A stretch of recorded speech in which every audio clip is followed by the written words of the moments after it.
గట్టి పిలివే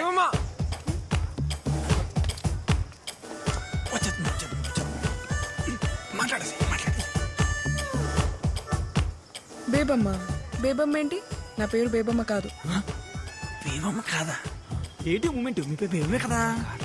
కాదు. ఓయ్ బేబమ్మ, అయితే నీ పేరు చెప్పు. మూమెంట్ ఏం లేదేటి? ఓయ్, నువ్వు పేరు చెప్పుకుంటే నా కోపం వస్తుంది. నేను ముస్లిం అయిపోయి ఇష్టమా? చెప్పు, అయిపోమంటావా?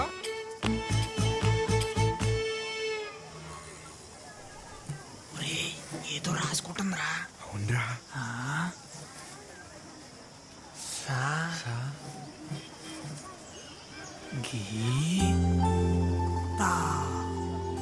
సంగీత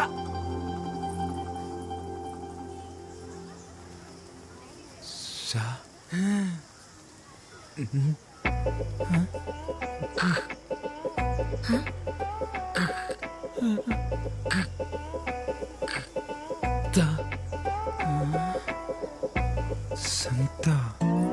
సంత. ఇప్పుడు అడిపోయినాదరా నీకు స్పీడ్ బ్రేకర్. సంతా!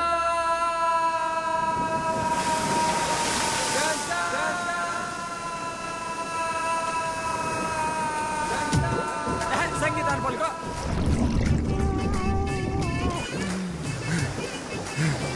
పలికేసేనా? ఏటి బాబా పలికేసింది? పలకలేదు, మళ్ళీ పలక. పలుకో.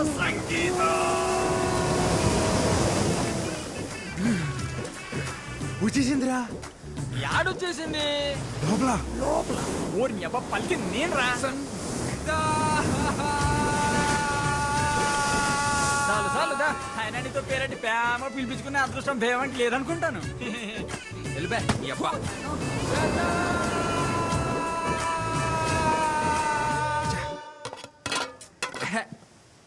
దీనమ్మ. ఏంటి నన్ను ఇయ్యాలి చేపలు కోరేనా తొక్కలా? ఏటైనదిరా? నీకేట అవ్వలేదు. చిన్నప్పుడు నేను చేపలు తిని తిని వచ్చరం తినేసాను. మీ తచ్చలు కూడా రేపు మాప పోయేట్టున్నాయి. ఎందుకు అంత కోపం? కోపట్టుకూడదు. కోపడితే ముసలోళ్ళు అయిపోతాం. ఇదో నాన్నోయ్, ఏట్రా? చెప్పింది మనసులో ఎట్టుకోకు, త్వరలో ముసలోడు అయిపోతావు. అట్టేనా? ఆ,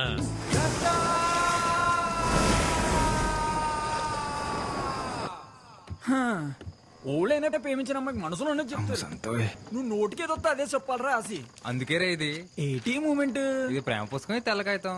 వీటితో ఏం చేస్తావురా? దీనిలో ఉన్న ప్రేమ అంతా దీనిలో నింపేయాలంతే. నీ మూమెంట్ నింపు నింపు. ఆ. ప్రేమంటే ఆ, ఓ లైలా మజ్నూలా, ఆ.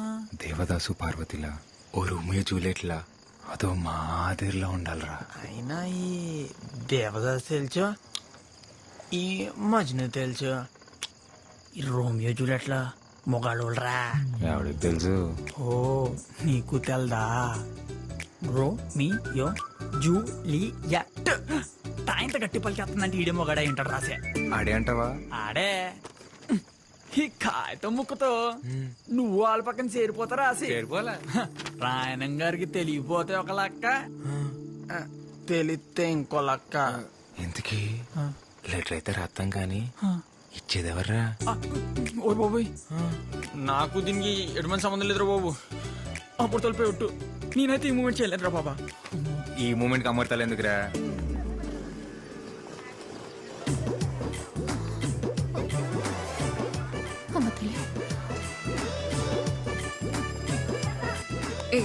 ఏం చేస్తున్నావు? నాకే తెలియదు, రాసిగారు ఇమ్మన్నాడు.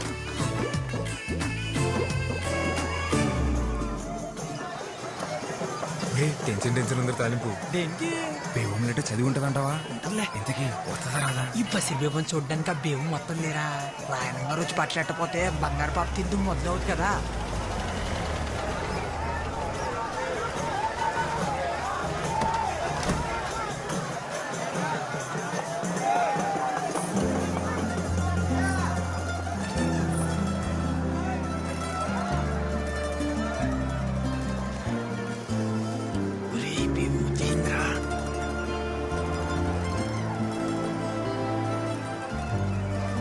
ఆక్స్ఫోర్డ్ భూముల గురించి మీతో మాట్లాడాలి.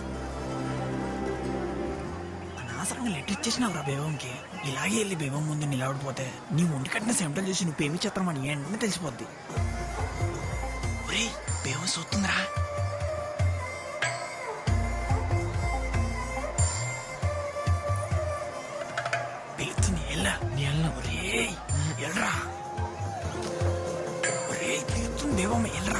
చేసేస్తా నువ్వు రా.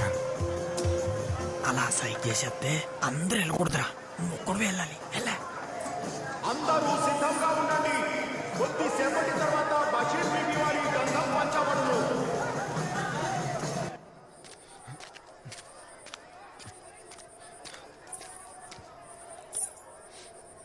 ఏంటి మొన్న పేరు అడిగి పిలవకుండా వెళ్ళిపోయావు?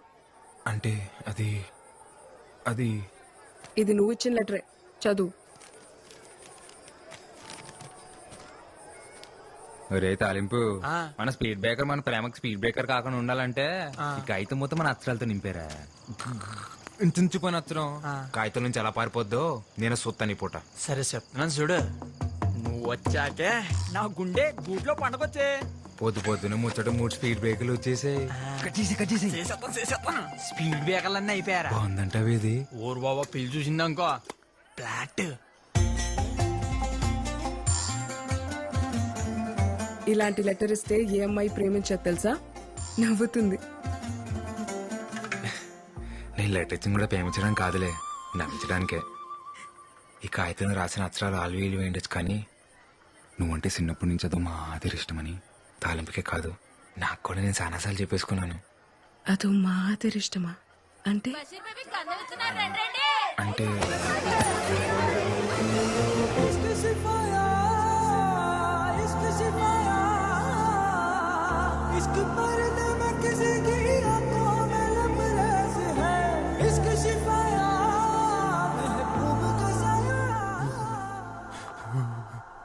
డాక్టర్ రాత్రి నుంచి చలిజ్వరం తోడుకెత్తున్నాడండి. దీనిని చూసి భయపడ్డారంటారా? ఏంటి జ్వరం వచ్చేసినదట, మీ బాబు గోలెట్టేస్తున్నాడు.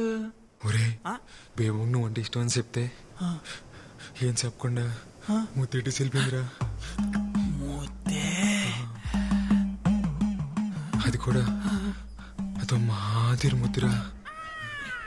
ఒరేయ్ నువ్వు నోరు తెరిసి చెప్తే బేవు నోరు మూసి చెప్పినట్టుందిరా నువ్వంటే ఇట్టమని. బేబమ్మని చూసి 3 రోజులు అయిపోయింది. సొక్క బానే ఉంటుంది కదా. దాసు నువ్వు రా. నాన్న నేను వస్తాను. నువ్వు ఎక్కడికి రా? నేను వస్తాను. నువ్వెందుకు రా మీటింగ్? నాన్న నేను వస్తాను అంతే. సరే పద.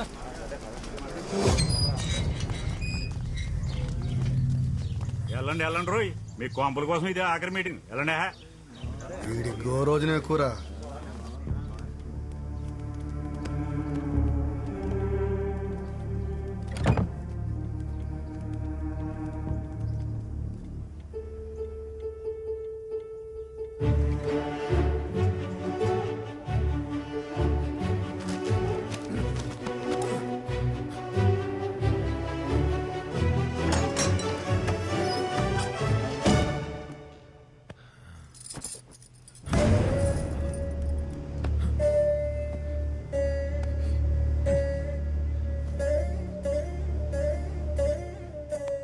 నమస్కారం అమ్మా, నా పేరు ఆసి. బేబమ్మ నా విషయాలు మీకు చెప్తుందో తెలియదు, కానీ మీ విషయాలు రోజు చెప్తుంది. బేబమ్మకు మీరంటే చాలా ఇష్టం అమ్మా. మీరేమనుకోపోతే ఒకసారి బేబం చూసొస్తానే. రాయన్ ఫిషింగ్ యార్డ్ వల్ల రాయనం గారికి ఎన్ని ఉపయోగాలు ఉన్నాయో పక్కన పెడితే అంతకన్నా ఎక్కువ ఉపయోగాలు మీకే ఉన్నాయి. ముఖ్యంగా మీ పిల్లల భవిష్యత్ చాలా బాగుంటుంది. దూరంగా ఉండి కావలసినప్పుడు సముద్రం మీదకి వెళ్ళొచ్చు. రాయనం గారు మీకోసం ప్రభుత్వంతో మాట్లాడి మీకు పక్కా ఇళ్లు కట్టించేలా చూస్తారు. అర్థం చేసుకోండి. ఇది ఎక్కడ న్యాయం బారో గారు? తెల్లారితే మేమంతా సముద్రం మీదకి బతికేటోళ్ళమి. మీరేమో ఇప్పుడు ఊరవతల 4 కిలోమీటర్ల దూరంలో ఉండమంటారు. అదెలా కుదురుతుంది? రాయ్ ఇక్కడికి అక్కడ పెద్ద తేడా ఉందిరా. అలా అంటారేంటండి? ఎత్తుపై నీళ్లు ఎప్పటి నుంచో అలవాటు పడిపోయాం. ఇన్నేళ్లు సముద్రం మా ఇళ్ళకొచ్చి పలకరించిపోయిందే తప్ప పాడు చేసిపోలేదయ్యా. సాపల్లాంటి బతుకులయ్యా మావి. నీళ్ళకి దూరం ఎట్టేస్తే పానం గిలకిలా కొట్టేసుకుంటది. ఎంతైనా ఉప్పు గాలి తగలకపోతే ఊపిరాడదయ్యా మాకు. మీరే దయ చూడాలయ్యా. మీరు బోట్లేసుకుని సముద్రం మీదకెళ్లాలన్నా, మీ 5 ఏళ్ళు నోట్లోకి వెళ్ళాలన్నా అది నా దయ వల్లే చాలయ్యా. కుదరదండి. ఫిషింగ్ యార్డ్ కట్టడానికి మేము అస్సలు ఒప్పుకోం.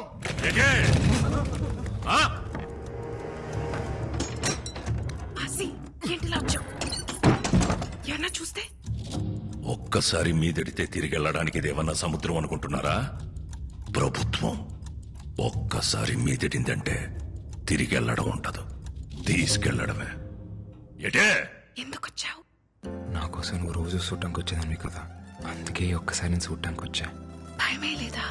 ఇందాక వరకు ఏ లేదు, ఇప్పుడు వస్తుంది. జ్వరం కావాలా నీకు? వద్దా? సార్ రాయనం గారు, మీరు ఆవేశపడకండి సార్, కూర్చోండి. రే, రేపు పొద్దున్న పేపర్ వాళ్ళకి ఇవ్వడానికి గ్రూప్ ఫోటో కావాలి కదరా? కావాలి. రాయనం గారితో గ్రూప్ ఫోటో దిగుదాం. సార్ ఒక్క ఫోటో సార్. పదండి పదండి రా, మీటింగ్ అయిపోయింది.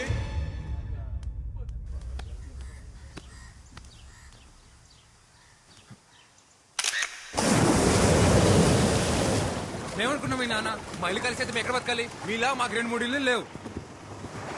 ఆసి, రాత్రి మళ్ళీ కళ్ళకి వచ్చావు. ఇప్పుడైనా మచ్చ పడిందేమోనని. నేనే మాట్లాడుతూ నువ్వే మాట్లాడుతున్నావు. ఇలా రా, రా, నీకు జ్వరం రప్పించేస్తాను.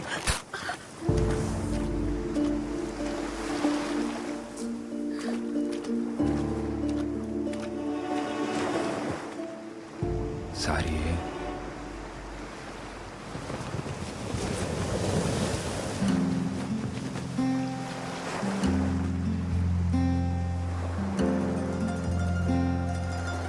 ఇప్పుడు నాకెంత కోపం వచ్చేస్తుందో తెలుసా? కానీ నేను ముసల్దాన్ని అయిపోతే నువ్వేమైపోతావో అని నేను కోపట్లేదు. రా, ఇంకొంచెం దగ్గరికి రావచ్చు ఆసి గారు. నీకెళ్ళు లేకపోతే వెళ్ళి సముద్రంలో బతుకు. నేనైతే నువ్వెక్కడున్నా నీతో బతకగలను.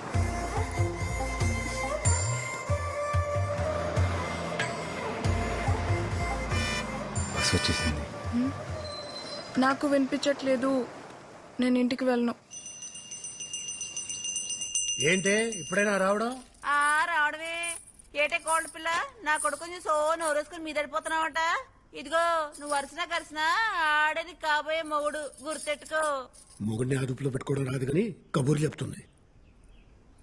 ఇదిగో నానా, నేను అన్నానంటారు కానీ ఆడపిల్లకి వయసుతో పాటు మనసు శరీరం 2 మారిపోతాయి. తొందరపడడం అందరికీ మంచిది. అన్నయ్య లేడా? కనకం, కనకం, అయ్యా. ఇంటికొచ్చిన వాళ్ళని టీ కాఫీ తాగుతారా అని అడిగేది లేదా? తీసుకొస్తానయ్యా. నువ్వెంత అడ్డుపడ్డా నేను అడగాల్సిన అడిగే వెళ్తాను. ఏ నా మేనకోడని అడిగే హక్కు నాకు లేదా ఏంటి? ఈ ఇంటి కూతుర్ని అడిగే హక్కు నీకెప్పుడూ ఉంటాదే, కాని పొందే అర్హత ఇప్పుడు ఆ ఇంటికి పోయింది. ఇంట్లో మనిషిని కాదని జాతి తక్కువ దాంతో పోయి సంసారాన్ని బజార్నేసుకున్నప్పుడే ఆడికి ఈ ఇంటికి బంధుత్వం తెగిపోయింది. ఇప్పటికిప్పుడు నీ మొగుడెక్కడుంటాడో చెప్పవే.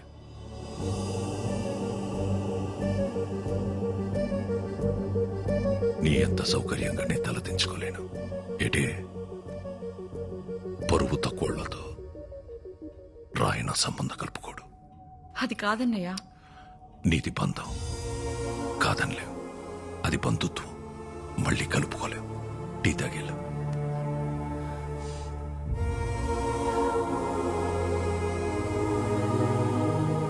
మా ఇంటికి వెళ్ళి తాగుతానులే.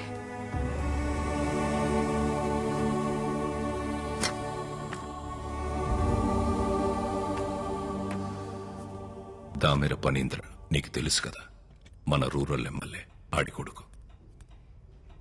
మనోడే 2 రోజుల్లో వాళ్ళు చూసుకోవడానికి వస్తున్నారు. అది కాదురా, ఉప్పాడ మత్స్యకారులందరికీ హెచ్చరిక.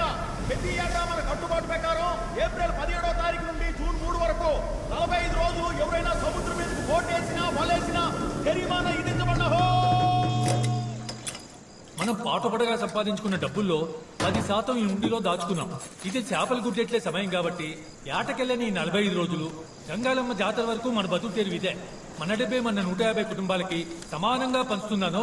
జాగ్రత్తగా ఖర్చెట్టుకోండి. తీసుకో దేవుడు. నా డబ్బులు కూడా తీసుకోపామా.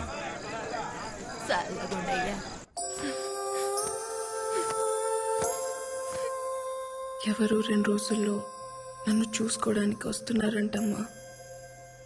నాకు ఆ పెళ్లి ఇష్టం లేదు.